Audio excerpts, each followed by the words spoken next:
Hello and welcome to your first cellular and molecular biology lab. So as an introduction, today I'll just show you basically how the microscope works, the parts of the microscope, and then we're just going to view a slide. So just as an introduction, okay, this is our basic microscope. This is a Wolf student educational microscope with mechanical stage. So normally when you come into the lab, the microscope will be on a shelf or a rack. You'll come in, go to your assigned area, put your bags and stuff away, and you'll take the microscope off the rack by holding its handle and its base. Take it to your seated area. Remove the cover.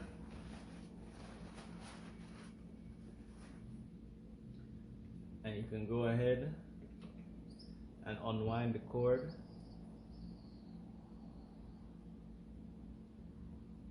And plug that microscope in. So let me just plug this in.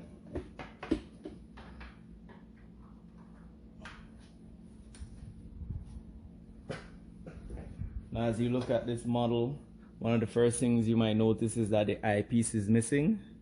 That's because today we're going to be using the pupil cam and the assistant app to actually view the specimen under the microscope on the computer. So this pupil cam comes with the Chem-A Vision Applied Vision app. So this is actually a camera, if you can see on the screen, and this actually connects to the lens and goes into the body piece so that you could actually view stuff on the microscope. Now, some of the parts of the microscope that you should know by now, of course, like I said, the eyepiece, the body. This is the rotating nose piece, which holds your objective lens. The mechanical stage, the stage clip. We have here the coarse adjustment knob, the fine adjustment knob. This is the power switch.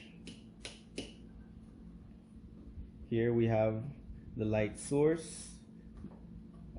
Below the stage we have the condenser and the diaphragm. This condenses the light from the light source, focuses it up into the specimen, which goes on the stage clip and then into whichever objective lens you're using. Now for you to just see how those parts work a bit better, this is basically the revolving nose piece, and you have 4 possible objective lenses that most microscopes use. The ones you use will typically come with only the main 3. So there's the 4 times objective, which is red, 10 times objective, which has a yellow band, and then there's the 40 times objective, which has the blue band. We know them as the scanning objective lens, the low power, and the high power. Now how the microscope works, light starts at the light source. Older models of the compound microscope would have used a mirror and then just natural ambient light, but we have a light source that uses LED bulbs, passes into the first part of the light source, which illuminates. The illumination goes to the condenser. The condenser has a large lens inside that captures all that light, focuses it here, and the condenser also has a diaphragm which you can adjust to change the amount of light you want coming in.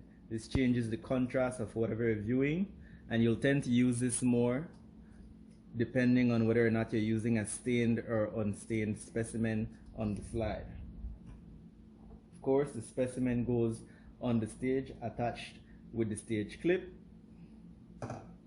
The light then is captured by one of the objective lens. Normally we start with the scanning objective lens, so you're going to find the image first with the scanning objective. Once you find it with the scanning, you can rotate the nose piece, switch to the low power, and just slightly adjust the fine adjustment knobs. You should be able to focus at low power. Once you focus at low power, if needs be, then you move to high power, and then slightly move the fine adjustment knob again and you should focus. Now the fourth objective lens that I mentioned is the 100 times objective lens, which is the oil immersion lens. This one usually has a white band. Normally you wouldn't use this in our typical cell biology labs, but in later on studies you would learn how to use the oil immersion lens, because the specimens prepared for that are actually prepared in an oil and are under certain conditions for you to view. From the lens, the objective lens, inside the body here is the actual lens that will focus the image or magnify the image times 10. So most images, if you start with the scanning objective, that is 4 times 10 because of the lens that's in here. So 4 times 10 would give you a magnification of times 40. This one is 40, so it's 40 times 10, 400. So the lens in here, the ocular lens, then passes the image and the image is captured by the eyepiece, and in this case the camera will show it on screen. So let's use an example. We have here a set of slides. The printed R slides. They're simply pieces of typing sheet with the letter R printed on them. And this is the slide we're going to be using today. If the slide is a bit dirty or any of the lenses are dirty when you get the microscope, you can get lens cleaner and a sheet of lens paper.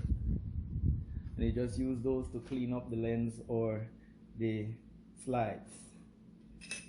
Your slide, of course, goes onto the stage, and you're going to set it in the clip.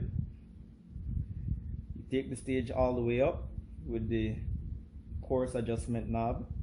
There's a stopper here that stops the stage from getting too close. That's because at the higher lens you don't want the lens to break the slide.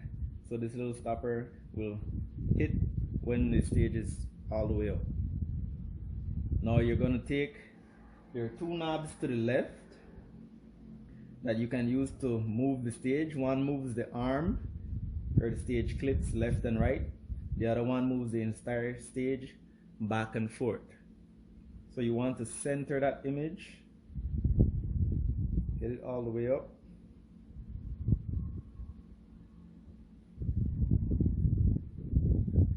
And you're going to start viewing first at the scanning objective. Now I'll just press record here.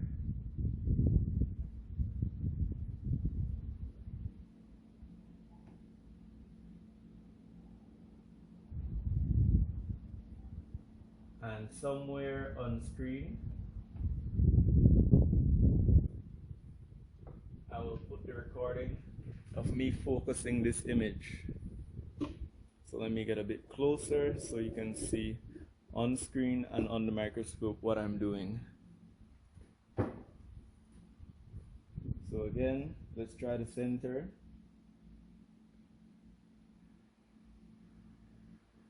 Move the stage a bit. And we're going to do just at that point. And we want to now use the fine adjustment knob so we can get a clear image on screen. Now, like I said, the diaphragm is up to you whether or not you want to adjust the diaphragm. It depends on the image that you're using. If it's a stained image, you might want to adjust the amount of light you're allowing in. Some microscopes actually come with a rheostat that you can adjust the volume of the light source itself. This model does not, so I tend to use the diaphragm if I want to allow less or more light in. But this is pretty much okay. Today you're going to be doing 2 drawings, so you're going to draw at low power and at high power. So now that we have it focused at the scanning objective, we can rotate once, and now we're at low power, and we're just going to use the fine adjustment knob, turn it a little bit,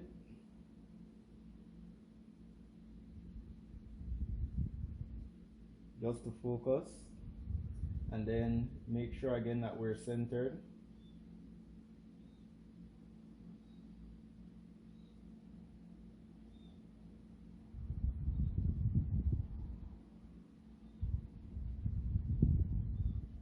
And there you have your image.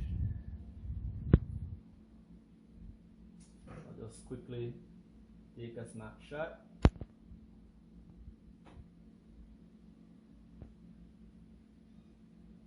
And I'll save that.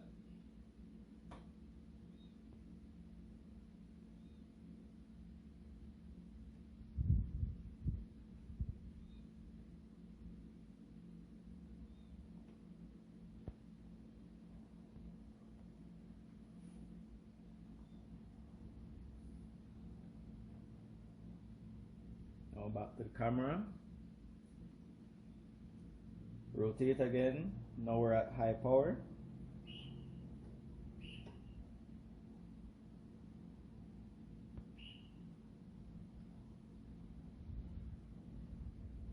Allowing a bit more light because we're very close. You can see the screen was dark just now.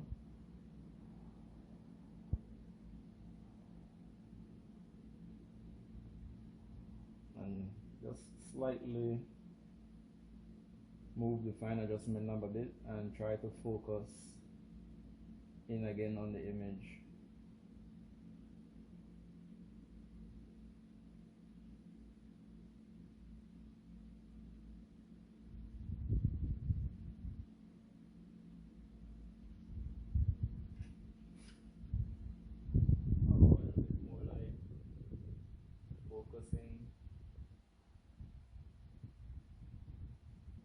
And that's about as focused as we can get this image. Notice it's a bit clearer with less light.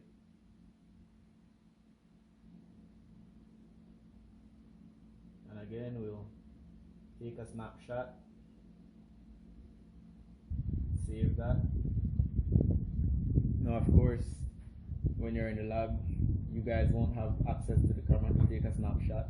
So you'll just look at that image, that entire field of view that you're looking at. You're going to sit and you're going to draw in a typical lab.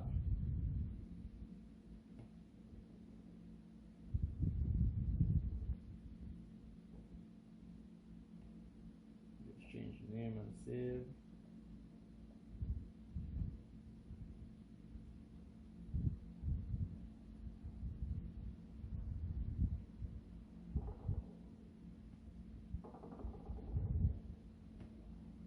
Now, normally your field of view won't be square. That's why we recommend you use a compass or some circular object to draw your field of view, because as you look through the eyepiece, you'll see a circle and you're going to draw that entire circle for the field of view, so that when you do your magnification, the magnification is exactly what you saw. It's just the lens that you're using times the ocular lens. So the objective lens times the ocular lens will give you your magnification when you're using the microscope typically. Now once we're done, switch back to scanning. You can zoom out, take the stage all the way down, remove the slide, put the slide back up in its scanning case.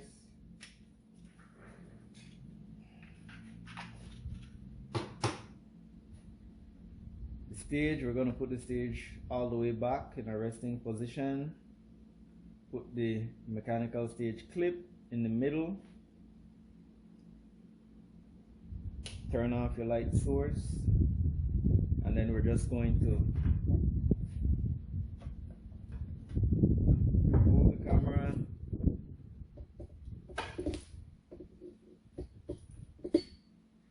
Put the camera up. Your microscope. You unplug.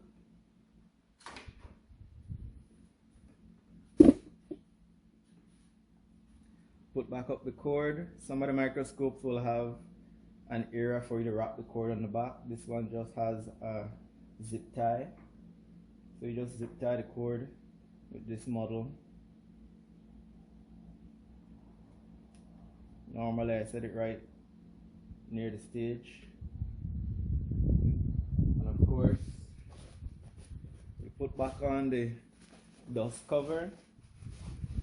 You don't want too much dirt falling on the microscope when you store it.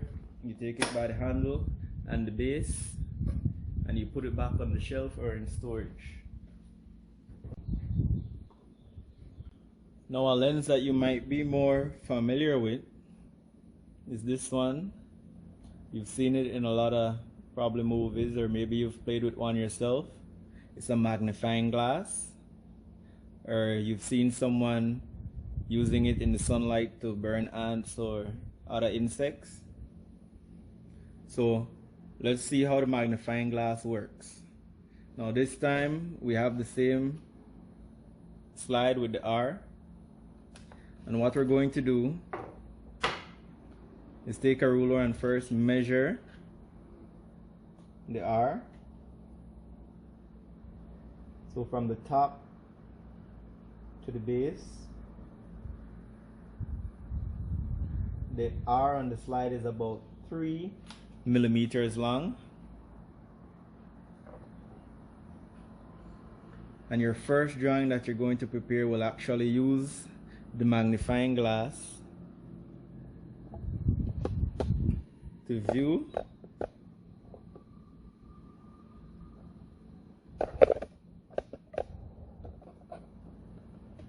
the magnifying glass to view the R and draw that. Now when you draw this one, you're not sure how much the magnification will be, because as you notice, if you pull the magnifying glass further away, the magnification of the object increases. If you go close, the R gets smaller. If I bring it closer to the camera's lens, the R keeps getting bigger and bigger, right? Now how do you find the magnification of this object? You're then going to measure your drawing. So let's say you had your drawing of your R on a typing sheet, about half the size of the typing sheet. You would go in, measure your drawing, and compare that to the size of the actual image that you drew. So then you're going to divide the size of the drawing by the size of the actual image, and that should give you your magnification. So in this case, if we drew the image and it was 9 centimeters long, if we divide that by the 3 millimeters, then it would have been a magnification of 90 millimeters divided by 3. So 90 divided by 3, that would give you 30, and the units would cancel, so it would be times 30.